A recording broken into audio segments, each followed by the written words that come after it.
Hello, and welcome to Your Path to Sell, Capstone Strategic's video series dedicated to smart strategies for making the most of this critical step in your business's future. We've talked about getting ready, valuation, and having the right advisory partner. But in our final episode in the series, we're talking about what happens when things get real. Specifically, what does it take to close the deal? I'm Richard Frank, Chief Marketing Officer at Capstone Strategic, and I'm joined as always by Brian Goodhart, our Director of M&A Advisory Services. Brian has led mid-market transactions for more than 20 years on both the buy and sell sides. He helps clients throughout the deal process to maximize value and realize their long-term goals. Brian, we're at the finish line, or what may seem like the finish line for sellers. So let's start the conversation today with the important question: once an LOI is signed, what actually happens next? It's a really good question. And many people feel that the LOI is the end of the process. And it turns out that's not the case. The LOI is the beginning of a new process. And I prefer to think, if we think of the entire race being, this transaction we're working on, this is kind of the final leg of that race, and we're working our way through it. So now that we're at the LOI stage, we're proceeding forward with a candidate, and that person is who we want to buy our company. And a few things are going to happen. The first thing that's going to happen is there's going to be a diligence process. And what that means is that buyer or buyer group is going to really dive in to try to understand this business they're potentially going to own. And so they will do a few things. They'll do a level of financial due diligence, which is where they're going to dive into the finances of the company. And to help them with that, they may engage an accounting firm to conduct what's called a quality of earnings study to better understand those financials. But financial due diligence is not the only thing going on. There will also be a level of technical due diligence. So, for example, if you're a tech company, they will frequently engage a diligence firm to help understand the technology, make sure it's working properly, it's documented correctly, it's all those sorts of things. There will be a level of legal diligence where their law firm might get involved to understand if there are any legal claims or liabilities or lawsuits or things like that that need to be understood. There will be a level of tax diligence where, again, usually an accounting firm gets involved to understand the tax situation of the firm. Are they current with all their taxes and all the different localities and municipalities in which they operate? So diligence is this big effort that's going on, and it's going to go on using lots of different people over a period of time. And why is it happening? The fundamental thing to understand is that transactions are between groups who do not know one another very well. And this is an effort for them to understand that target better. And so what they find here, and we're going to go through this process where we share lots and lots of information, and they're going to ask lots and lots of questions. And the findings will have a material impact on the actual documents we sign that will transact the company.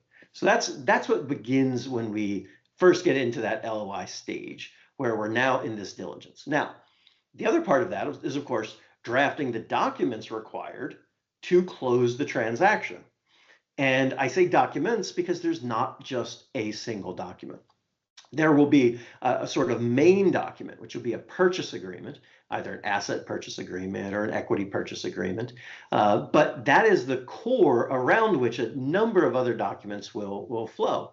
And so those documents are going to depend on a variety of different factors and a variety of different deal structures. But the purchase agreement is sort of the core. And then there will be all other kinds of related documents that we have to get signed in order to successfully close a transaction. So that's what happens once we get past that LOI stage. I want to come back to the to due diligence, because you mentioned several areas, right? So it's not just a financial due diligence, but all these different areas. Why is that due diligence such an important and maybe sometimes challenging part of getting a deal closed? Yeah, it is essential to getting a deal closed. And it can be very challenging and very frustrating for a seller for a variety of reasons. If you remember way back when we started the process, we talked about all the planning and preparation we need to do when we are thinking about going to market to take our business to market to sell. And one of the things I talked about back then was pulling together all kinds of data. And the reason I said to pull it together early in the process is because now's when that's really going to pay off. So at the diligence phase, there is just an extraordinary amount of information that will be investigated by all of the relevant parties. And again, it's for a variety of reasons. It's one, it's confirmatory, where they're saying, hey, you said this.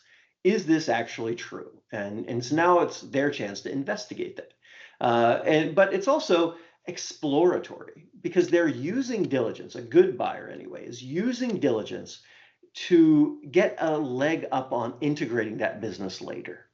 So that really experienced buyer will probably have some of their personnel come in from different areas of their business to help them understand your business because they're thinking down the road when we integrate this company into our existing structure.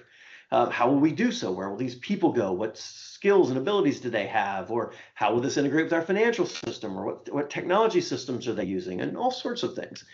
So it's not just this it's an investigative process, it's a confirmatory process, and it's an exploratory process. We're going to explore how we could work together. And so that's really what's going on. Now, if you're a seller, this can be overwhelming. This can just be a lot.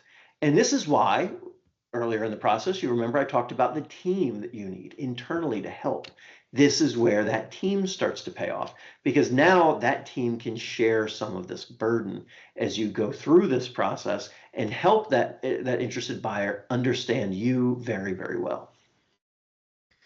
So with all of these factors, the different investigation, the diligence, and you mentioned all the different documents and that sort of stuff. I mean, with the team's help, what needs to all come together before that transaction can actually close?